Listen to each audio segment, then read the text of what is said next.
300 জন বরযাত্রী নিয়ে বিয়ে করতে যান। সমস্ত সঞ্চয় ব্যয় করে বউ ভাতে 1000 জনকে নিমন্ত্রণ করেন এবং তাদের পেট ভরে মাংস পোলাও খাওয়ান। আর বাচ্চা হওয়ার সময় আপনার স্ত্রীর জন্য এক ব্যাগ রক্ত জোগাড় করতে পারেন না। কাদের খাওয়ান আপনারা?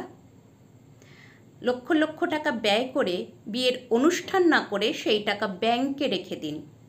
বাচ্চা হওয়ার সময় কাজে লাগবে, বাচ্চার পড়াশোনাতে কাজে লাগবে।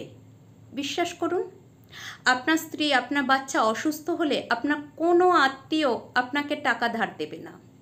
এমনকি বিয়েতে যাদের নিমন্ত্রণ করেছিলেন তারাও কেউ হসপিটালে এসে খোঁজ নেবে না আপনার স্ত্রী, আপনার বাচ্চা কেমন আছে।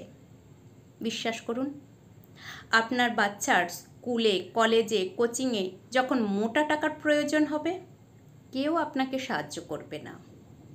আপনার বাবা মা অসুস্থ হলে তাদেরকে হসপিটালে নিয়ে যাওয়ার জন্য আপনাকে কেউ সাহায্য করতে এগিয়ে আসবে না।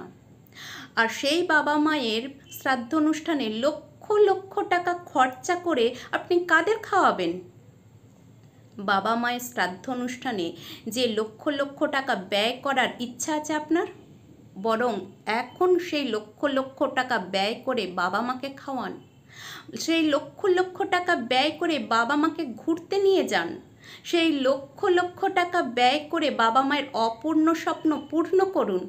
সেই লক্ষ লক্ষ টাকা ব্যয় করে বাবা মায়ের যত্ন নিন।